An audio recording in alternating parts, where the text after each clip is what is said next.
some sunshine, give me some rain, give me another chance. I wanna grow up once again. Give me some sunshine. Hello friends, 3 idiots movie का ये famous song आपने भी सुना ही होगा। जीवन में बहुत सारी बार हमें ऐसा महसूस होता है कि काश जो समय वापस आ जाता तो हम और भी बेहतर कर पाते और अच्छे से कर पाते। आपने अपने बड़ों से बहुत बार सुना होगा कि काश हमने स्टूडेंट लाइफ में और मेहनत करके अच्छे से पढ़ाई की होती या किसी सिचुएशन में कुछ अलग डिसीजन लिया होता तो जीवन और बेहतरीन होता। यानी जीवन को एक सजगता के साथ, एक क्लैरिटी के साथ जीना बहुत ज़्यादा ज़रूरी है, ताकि हम जिस समय जो करना है वही करें, जो डिसीजन लेने हैं वही ले पाए। और इसके लिए हर एक क्षण को सजगता के साथ, कॉन्शियसनेस के साथ जीना ज़रूरी है। और ये करने के लिए टाइम का, यानी कि इस क्षण का सही उपयोग, यानी उसका मैनेजमेंट बहुत ज़्यादा ज़रूरी है। अब सबसे पहले समय का सही उपयोग करना यानी क्या? तो हमारे वर्तमान के करने वाले हमारे सारे कामों का, हमारी प्रायोरिटीज़ का हमें पता होना और उस पर सही समय पर अमल करना। तो टाइम मैनेजमेंट एक तरह से प्रायोरिटी मैनेजमेंट ही है। अगर देखा जाए तो हमारा जीवन जन्म और मृत्यु के बीच का समय ही तो है जो हमेशा चलता रहता है, कभी नहीं रुकता। हम शरीर से शायद रुक जाए, पर ये जीवन, ये समय कभी नहीं रुकता। इसलिए भी समय यानी टाइम हमारे जीवन की एक महत्वपूर्ण संपत्ति है। और चाहे कितने भी अमीर हो, हमारे पास पैसे हो, पर अगर जीवन का ये समय कम है तो किसी और से भी आप खरीद नहीं सकते। तो कुछ लोग कहते हैं टाइम इज़ मनी, पर मैं कहूँगी time is much much more than money. और इसलिए भी जीवन में इस क्षण का, समय का सही उपयोग करना बहुत ज़रूरी बन जाता है, क्योंकि एक बार जो बीत चुका है वो समय कभी वापस नहीं आएगा। यस्टरडे इज़ अ हिस्ट्री, उससे सीख सकते हो पर उसे वापस जिया नहीं जा सकता। इसी तरह से फ्यूचर इज़ अ मिस्ट्री, आप भविष्य को अज्यूम कर सकते हो, पास्ट से सीखकर फ्यूचर को प्लान कर सकते हो, पर उसे भी इस क्षण में जिया नहीं जा सकता। जो एक्चुअली आपके पास है वो ये क्षण है। Today is the only gift you have, इसीलिए उसे प्रेजेंट भी कहते हैं। जीवन अभी इसी क्षण में है और यही सच है। अपने भूतकाल से सीखकर भविष्य को अच्छे से प्लान कर उस पर अमल इसी क्षण में यानी वर्तमान में ही करना पड़ेगा। जितना आप वर्तमान में रहोगे, जितना आप इस क्षण में रहोगे, जीवन उतना ही आपके कंट्रोल में होगा, आपके अपने हाथ में होगा। अब तक जो भी हुआ, इस क्षण से पहले का आपका पूरा जीवन, वो आपका पास्ट है, उसे बदल नहीं सकते। पर आने वाले जीवन का, आने वाले समय का, आने वाली हर एक क्षण का कंट्रोल आपके अपने हाथ में है।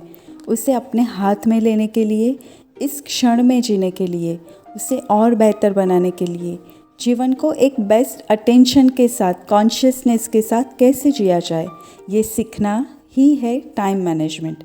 तो क्या आप सब तैयार हैं? तो चलिए शुरू करते हैं। सबसे पहले एक पेन और पेपर लीजिए। आपके पूरे दिन की जितनी भी एक्टिविटीज़ आप करते हो, जितने भी काम आप करते हो, या जो काम आप करना चाहते हो, जो एक्टिविटीज़ आप अपने जीवन में ऐड करना चाहते हो पर किसी वजह से नहीं कर पाते हो, उन सब का एक लिस्ट बनाना शुरू करें। सबसे पहले हमें ये समझना पड़ेगा कि दिन भर हमारा समय हम कौन कौन के कामों में लगाते हैं, हमारा पूरा समय जाता कहाँ है। कुछ दिनों के लिए हर रोज़ आपका 24 घंटे का समय किन कामों में और एक्टिविटीज़ में जाता है, उसका सिंपली लिस्ट बनाते जाए। और एक दूसरा लिस्ट जो काम और एक्टिविटीज़ आप करना चाहते हो उसका भी बनाएं। जैसे कि मैंने ये एक लिस्ट बनाया है जिसमें टास्क में मैंने ऐड किया है मेडिटेशन, एक्सरसाइज या yoga, reading, social media, mobile, dancing या सिंगिंग, या अपनी कोई भी हॉबीज़ जैसे स्पोर्ट्स, स्लीपिंग यानी कि रेस्ट टाइम, स्टडी, स्कूल या ट्यूशन के लिए टाइम, फैमिली और फ्रेंड्स के लिए टाइम। अब इसमें से मेडिटेशन, एक्सरसाइज, रीडिंग, ये कुछ एक्टिविटीज़ ऐसी है जो मेरे लिए शायद अर्जेंट नहीं है पर बहुत ज़्यादा इम्पॉर्टेंट है। सोशल मीडिया, मोबाइल, ये सब कुछ मेरे लिए ना ही अर्जेंट है ना ही इम्पॉर्टेंट है। उसी तरह से spending time for some hobbies as a refreshment is important for me but not urgent. Study, school time, क्योंकि हम स्टूडेंट हैं तो ऑब्वियसली स्टडी और स्कूल टाइम हमारे लिए बहुत ज़्यादा अर्जेंट भी है और इम्पॉर्टेंट भी है। तो इसी तरह आपको भी अपने लिस्ट को अर्जेंट इम्पॉर्टेंट के बेस पर मार्क करते जाना है। तो सबसे पहली कैटेगरी है not urgent and not important. हमारे दिन भर के वो सारे काम जो हमने किए ना ही अर्जेंट थे ना ही इम्पॉर्टेंट, वो सारे इस कैटेगरी में आएंगे। जैसे कि सोशल मीडिया और मोबाइल पर time pass, Facebook, Twitter, Snapchat, Netflix, gaming, movies और कुछ नहीं तो ज़रूरत से ज़्यादा खाना और सो जाना। अभी कुछ पिछले 10-15 सालों में ही ये एक्सटर्नल डिस्ट्रैक्शन बहुत ज़्यादा बढ़ गए हैं और सबसे बड़ा है मोबाइल और सोशल मीडिया। ये हमारे जीवन का बहुत ही बड़ा टाइम खा जाता है, एक राक्षस की तरह। स्टीव जॉब्स, एक CEO ऑफ एप्पल, उसने अपने एक इंटरव्यू में ये कबूल किया था कि वो अपने बच्चों को मोबाइल और आईपैड से बहुत दूर रखता है। क्यों? क्योंकि it is very addictive and hard to resist. और इस लिस्ट में बिल गेट्स भी है। स्टडीज़ भी यही कहती है कि स्क्रीन एडिक्शन ही आगे जाके कारण बनता है लेक ऑफ कंसंट्रेशन का, आँखों को भी नुकसान पहुँचाता है, हमारा टॉलरेंस लेवल बहुत ज़्यादा कम करता है, फ्रस्ट्रेशन भी बढ़ाता है, नींद कम करता है जो कि डिप्रेशन का भी कारण बनता है, मूड बहुत ज़्यादा ऊपर नीचे होने लगता है, कॉन्फिडेंस लेवल बहुत ज़्यादा कम करता है। तो friends, it's a red alarm.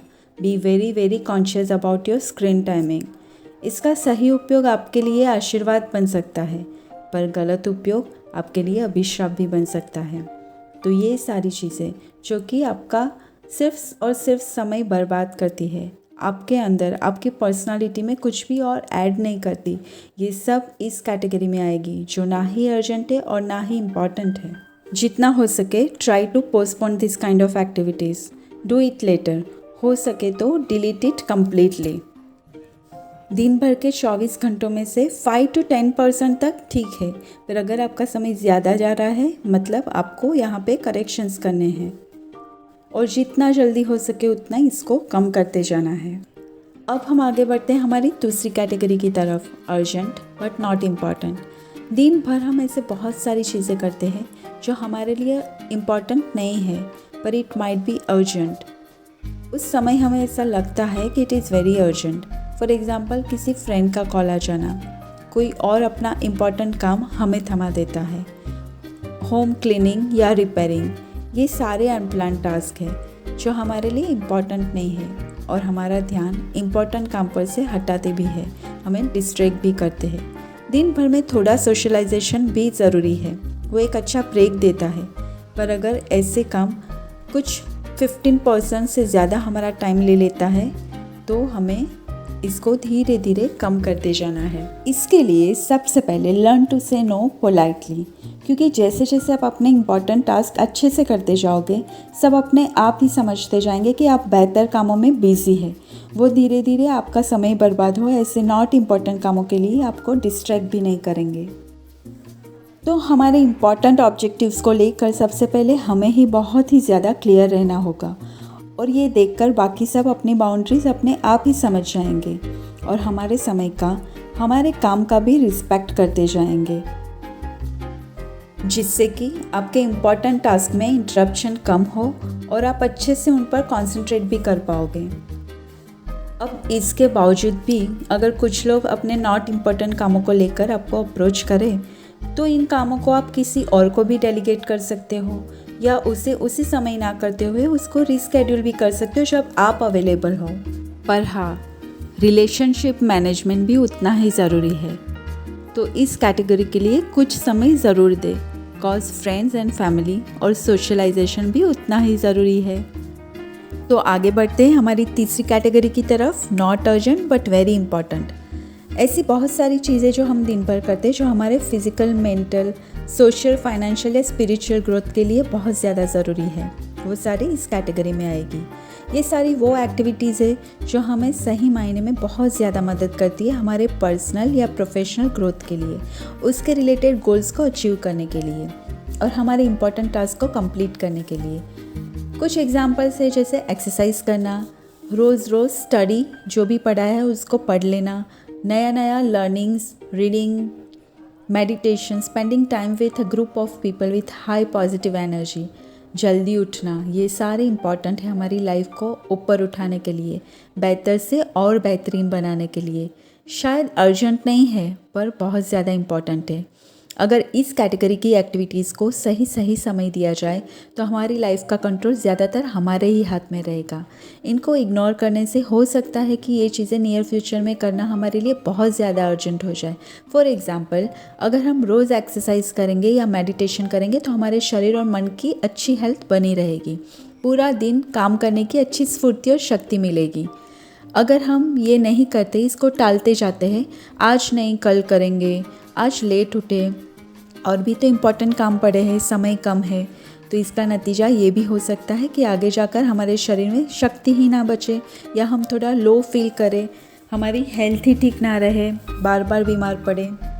यानी हमारी शारीरिक या मानसिक हेल्थ इतनी ज़्यादा बिगड़ जाए कि अब एक्सरसाइज करना या मेडिटेशन करना हमारे लिए फर्स्ट प्रायोरिटी बन जाए, यानी अर्जेंट भी और इम्पॉर्टेंट भी।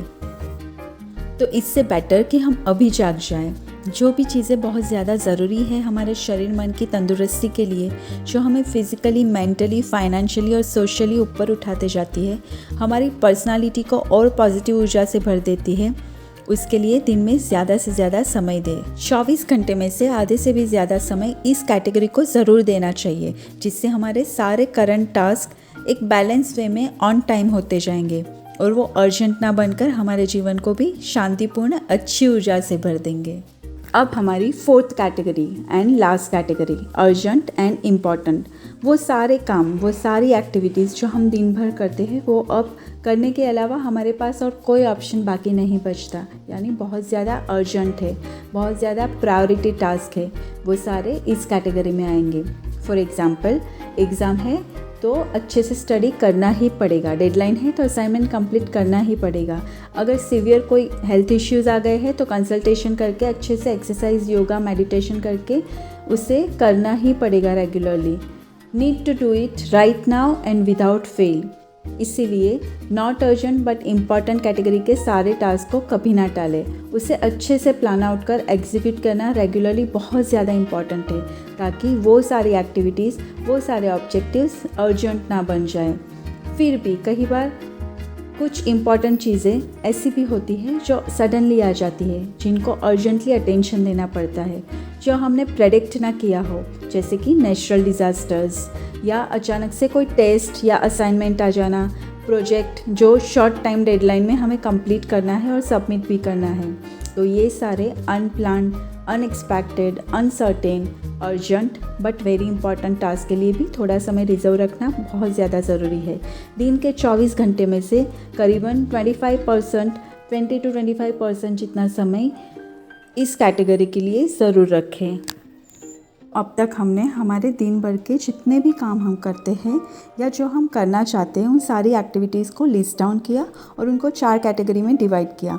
Not urgent and not important, दूसरी category urgent but not important, तीसरी category not urgent but important और चौथी कैटेगरी अर्जेंट एंड इम्पॉर्टेंट। अब कुछ दिनों के लिए कौन सी एक्टिविटीज़ या टास्क के लिए हम कितना समय देते हैं, ये भी हमें नोट डाउन करते जाना है, जिससे हमें एक रफ आइडिया मिलेगा कि हम चारों में से कौन सी कैटेगरी के लिए कितना समय बिताते हैं, कितना % समय हमारा 24 घंटों में से कौन सी कैटेगरी को जाता है। ये एक रफ आइडिया हमें मिलता जाएगा। इसके साथ साथ जो टास्क इम्पॉर्टेंट नहीं है और आपकी समय और शक्ति का व्यय करते हैं, उनको पोस्टपोन करते जाए या डिलीट या डेलीगेट करते जाए, ताकि आपकी ऊर्जा ज़्यादा से ज़्यादा इम्पॉर्टेंट कामों की तरफ आप लगा सकें। इम्पॉर्टेंट टास्क को सबसे पहले करें, ऑन टाइम करें, हैप्पीनेस और कॉन्शियसली करें, ताकि ये सारे टास्क आपके कंट्रोल में रहे और अर्जेंट ना बन जाए। जैसे जैसे आप ऐसा करते जाओगे, सारे अर्जेंट इम्पॉर्टेंट काम आपके रूटीन में आते जाएंगे और धीरे धीरे ये सारे काम आपके लिए बहुत ज़्यादा ईजी होता जाएगा। अब कौन सी कैटेगरी में कितना समय देना है, इसका कोई आइडियल रेशियो नहीं है, पर कुछ दिनों के लिए just try and check with different combinations. जैसे इस हफ्ते 50% अर्जेंट कैटेगरी को दिया तो next week 40% time urgent category को दे, और ऐसे डिफरेंट कॉम्बिनेशंस के आपके काम करने की एनर्जी लेवल कैसे चेंज होती है, इसको ऑब्जर्व करते जाए। क्या दिन की शुरुआत में आपने अच्छा महसूस किया? क्या एंड ऑफ द डे आप थका चुके थे? कुछ दिनों के डेटा से, ट्रायल एंड एरर से आप अपना डिसीजन करेक्टली ले पाएंगे। आपको एक समझ आती जाएगी, एक अंदाज़ आता जाएगा कि कौन सी कैटेगरी में कितना समय देने से आप अपने समय का सही उपयोग कर पा रहे हो। आपकी ऊर्जा या आपकी एनर्जी सारे कामों को करने के लिए बनी रहती है। आप ज़्यादा बैलेंस और एनर्जेटिक और आनंद का अनुभव करते हो। आपको एक आत्मसंतोष का अनुभव होता है और वही आपके लिए एक आइडियल रेशियो है, क्योंकि पूरे दिन का समय सबके लिए एक समान ही होता है, 24 घंटे। फिर भी कुछ लोग ये बोलते रहते हैं कि हमारे पास वक्त ही नहीं है। एक्चुअली उनके पास वो काम करने की एनर्जी ही नहीं बचती। जब हम कोई भी कार्य सिर्फ करने के लिए करते हैं, आधे मन से अनकॉन्शियसली करते हैं, नाखुश होकर सिर्फ कंप्लीट करने के लिए करते हैं, करना पड़ेगा या पढ़ना तो पड़ेगा, सिर्फ ऐसा सोच के करते हैं, तो वो काम या तो इतना परफेक्शन के साथ नहीं होता जितना हम कर सकते हैं, या फिर वो कंप्लीट ही नहीं होगा, अ कंप्लीट फेलियर। और उससे ही असंतोष और हताशा का अनुभव होता है। उससे वो संतोष नहीं मिलता, वो खुशी नहीं मिलती, कॉन्फिडेंस भी डाउन होता है, उससे आपकी एनर्जी भी डाउन होगी। आप अंदर से बहुत ज़्यादा स्ट्रेस और डिप्रेशन फील करेंगे और अंत में आप दुखी ही होंगे। जब भी हम जीवन में ऐसे अधूरे कामों के साथ आगे बढ़ते हैं, एक डिससेटिस्फैक्शन के साथ, एक असंतोष और नाखुशी के भाव के साथ, तो ये लिस्ट हमेशा बढ़ती ही जाएगी। तो इम्पॉर्टेंट कामों को कभी नहीं टालें, क्योंकि यही चीज़ें हमारी एनर्जी डाउन करती है और हम चीज़ों को और डिले करना शुरू कर देते हैं। धीरे धीरे ये हमारी आदत बनती जाती है। So stop delaying and start doing it right now. Always stay disciplined and always stay self motivated. अगर ऐसा है तो शुरू में छोटे छोटे टास्क ले, छोटे छोटे गोल बनाए और उनको अच्छे से करते जाए, जिससे एक संतोष का भाव, एक पॉजिटिव एनर्जी, अच्छी ऊर्जा आपको मिलेगी और धीरे धीरे हायर टास्क करने के लिए वो ऊर्जा आपको काम आएगी और उसको भी आप अच्छे से कर पाओगे। तो कोई भी कार्य हम जितने अच्छे से करेंगे, कंप्लीट कॉन्शियसनेस के साथ करेंगे, कंसंट्रेशन के साथ करेंगे, अपने पूरे 100% इन्वॉल्वमेंट के साथ करेंगे, तो वो काम उतना ही अच्छे से होगा, उतना ही सफलतापूर्वक होगा। एक कंप्लीटनेस, एक परफेक्शन के साथ वो कार्य कंप्लीट होगा ही होगा। तो जब हम अच्छी एनर्जी के साथ कोई भी काम करेंगे तो वो कंप्लीट होने पर उतनी ही ज़्यादा खुशी मिलेगी, एक सेल्फ सेटिस्फेक्शन देगा, उतनी ही खुशी और बहुत ज़्यादा कॉन्फिडेंस आपको फील कराएगा। जीवन के प्रति एक सकारात्मक अभिगम, एक पॉजिटिव एटीट्यूड देगा, आपको नई स्फूर्ति से भर देगा और वही स्फूर्ति आपके नेक्स्ट टास्क करने के लिए प्रेरणा स्रोत भी बनेगा, आपको मोटिवेशन मिलेगा। फ्रेंड्स, एक्चुअली देखा जाए तो समय इंसान को सक्सेसफुल नहीं बनाता, पर समय का सही उपयोग उसे सक्सेसफुल बनाता है। जैसा कि हमने आगे भी देखा, time is just not money, it is much valuable than money. अब मान लीजिए कुछ सालों बाद आप महीने के कुछ मोर देन 1 लाख कमाना चाहते हैं। फॉर एग्जांपल, आप महीने के 160 आवर्स यानी 160 आवर्स काम करते हो और अराउंड 1,60,000 आप महीने के कमाते हो, यानी 1000 पर आवर ये आपकी अर्निंग कैपेसिटी हुई। अब ध्यान से समझिए, अगर आप अपने दिन का 1 घंटा रोज़ not urgent, not important task जैसे कि TV, mobile, social media, Facebook, Twitter, Snapchat, WhatsApp, Instagram, gaming और न जाने क्या क्या, अगर इस पर लगाते हो, यानी कि 30 घंटे आप महीने के इसको दे रहे हो। इसका सीधा मतलब हुआ, सीधा हिसाब हुआ कि महीने के 30,000 जितना आपका अर्निंग आप खो रहे हो as per your current capacity. अब आप इस पे भी आर्ग्यूमेंट कर सकते हो कि भाई वैसे भी उस टाइम में कहाँ कमा रहा था, मैं तो फ्री ही बैठा था, कोई फ्री बैठने पर, टीवी ना देखने पर थोड़ी ना मुझे 1000 रुपये घर पे आके देने वाला था। तो इसे आप बहुत ज़्यादा ध्यान से समझिए। Though you were on vacation, you were not earning at that time, फिर भी जब आप बताए गए not urgent, not important task पर अपना समय गंवाते हो, उसकी जगह पर आप कोई साइड प्रोजेक्ट भी कर सकते हो, कोई नया कोर्स भी ज्वाइन कर सकते हो जो आपकी पर्सनालिटी में और वैल्यू एडिशन करे, आपका मूड और आपकी एनर्जी को अपलिफ्ट करे, या कोई ऐसी बुक पढ़े जो आपका नॉलेज बढ़ाए। कहीं पर आप इंटर्नशिप भी कर सकते हो जहाँ पे आपको एक्स्ट्रा एक्सपीरियंस मिले। तो ये सारी चीज़ें भले ही उस समय आपको कोई पैसा ना दे रही हो, कोई अर्निंग ना दे रही हो, पर आपके करंट लेवल से आपको बहुत ज़्यादा ऊपर उठाती जाती है, एक लेवल आपका और बढ़ा देती है। और इस नॉलेज और एक्सपीरियंस के साथ आप अपनी अर्निंग कैपेसिटी बहुत ज़्यादा बढ़ा सकते हो। तो जो भी समय आपको मिले उसका सही उपयोग ज़रूर करें। अपने इम्पॉर्टेंट कामों को कभी न टालें। कुछ नया सीखने के लिए और खुद को और ऊपर उठाने के लिए हमेशा कुछ ना कुछ नया करते रहे। So hope this will be helpful to you. Share your comments and thank you.